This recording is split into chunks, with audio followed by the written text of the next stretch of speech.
Hai, hello, salam sejahtera Malaysia. Selamat datang ke channel Fels Lifestyle. Terima kasih kerana terus setia dan terus bersama di dalam channel ini.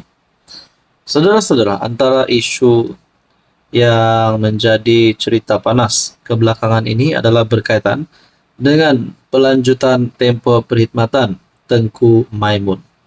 Nah, apa kesan yang buruk kepada Anwar setelah keputusan tidak melanjutkan tempoh perkhidmatan Tengku Maimun? Menurut kenyataan daripada PSM pada 29 Jun, tak lanjut tempoh perkhidmatan Tengku Maimun satu pengkhianatan. Manakala DAP pula dalam satu kenyataan berkata menyokong lanjutan Tengku Maimun ketika Putrajaya terus membisu. Adakah di sini terdapat salah faham di antara DAP dan Anwar? Oke, baik, sebelum kita teruskan, saya kongsikan kepada Anda satu berita baik. Ini adalah produk molekul imun, molekul bijak. Produk ini adalah untuk meningkatkan kekuatan imun badan kita, mendidik imun badan kita menjadi bijak. Bijak untuk melawan pelbagai jenis penyakit. Contohnya 3 serangkai, darah tinggi, kolesterol, kencing manis, penyakit melibatkan perut, gastrik, penyakit melibatkan hati, penyakit melibatkan jantung, penyakit melibatkan usus, dan macam-macam lagi penyakit. Dan untuk mencegah segala jenis penyakit ini ataupun untuk proses penyembuhan, produk ini boleh meningkatkan kekuatan imun badan kita.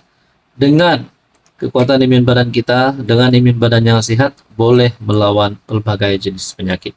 Sekiranya Anda berminat tentang produk ini, Anda boleh menghubungi saya di nomor yang tertera. Oke, baik, saudara-saudara yang saya amat hormati. Setelah DAP menyatakan mereka menyokong lanjutan Tengku Maimun ketika Putrajaya terus membisu, adakah ini boleh menjadi penyebab kepada penarikan sokongan terhadap Anwar Ibrahim daripada parti sekutu di dalam PH, yaitu DAP?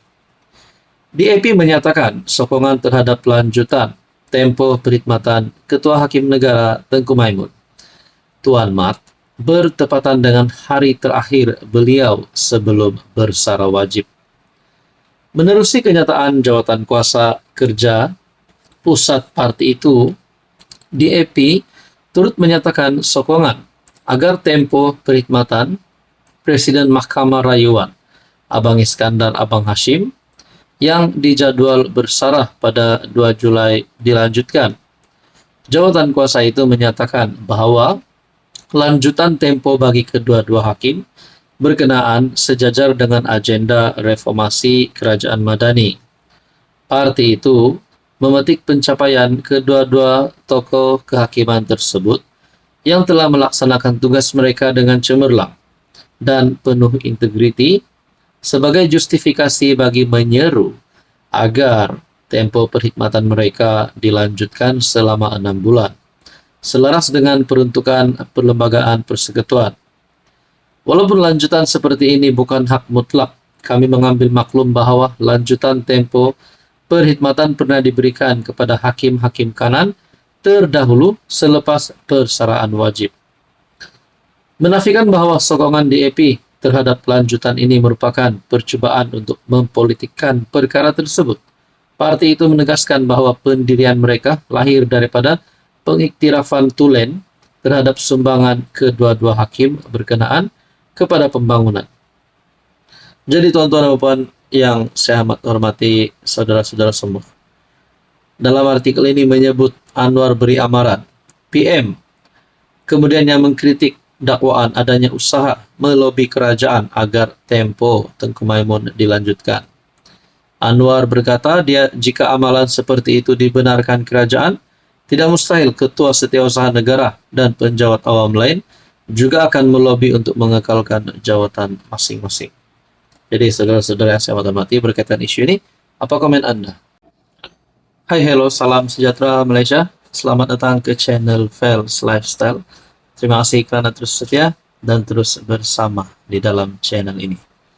Tuan-tuan dan puan-puan, baru-baru ini Wad Zarkashi telah membuat kenyataan yang pedas kenyataan yang padu untuk Rafizi Ramli.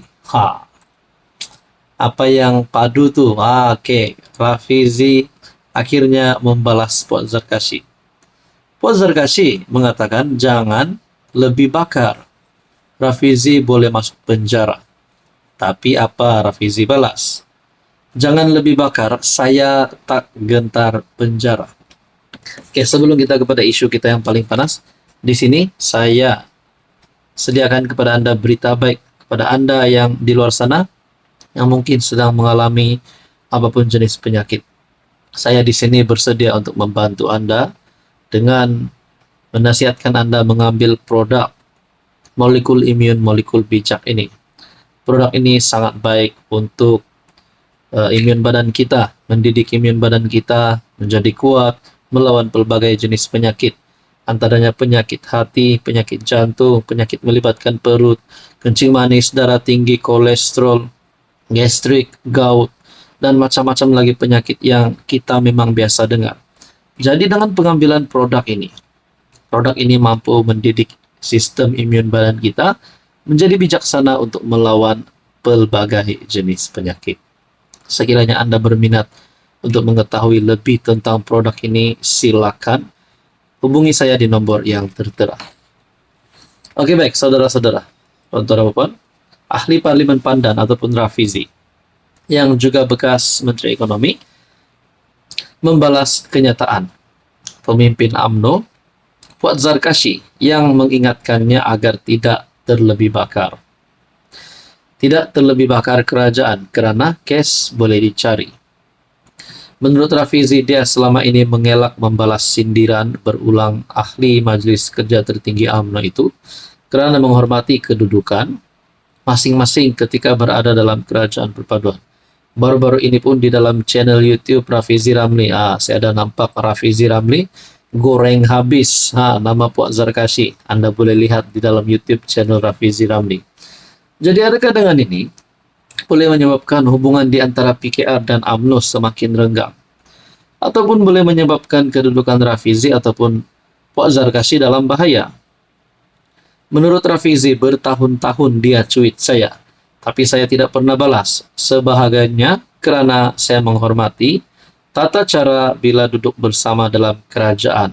Sebagai pemimpin kanan PKR, saya tidak wajar menghentam secara terbuka seorang wakil rakyat dari UMNO. Wah, itu adalah kenyataan Rafizi. Rafizi berkata, dirinya tidak pernah gusar dengan ugutan sebegitu. Malah, bertegas bahwa sepanjang menjadi menteri, dia menjaga integriti dengan tidak mencampuri urusan perolehan. Kalau saya takutkan ada kes, saya tidak meletak jawatan. Saya akur kepada apa yang dikehendaki. Suruh saya diam, saya diam. Suruh saya melompat, saya melompat. Apa maksud Rafizi melompat? Adakah beliau nak lompat parti? Kita pun tak tahulah. Tapi mustahil juga kan, saudara-saudara. Jadi, tuan-tuan dan puan, berkaitan dengan keputusan penjara pula. Masa Fuad Zarkashi jadi KP jasa, kerajaan itulah dan pimpinan parti dialah yang mengheret saya ke mahkamah sehingga 14 kes, termasuk dijatuhkan hukuman penjara 3 tahun. Masa itu saya reda semuanya dan serahkan kepada ketentuan Allah.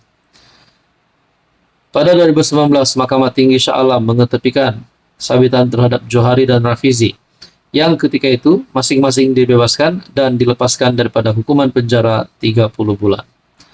Pada 2016, Rafizi turut dijatuhkan hukuman penjara 18 bulan selepas didapati bersalah melanggar Akta Rahasia Rasmi apabila mendedahkan laporan audit 1MDB. Bagaimanapun, dia akhirnya dilepaskan dengan bond berkelakuan baik selama 2 tahun sebanyak 10.000 oleh Mahkamah Rayuan. Jadi tuan-tuan dan puan, berkaitan dengan isu ini, apa komen Anda?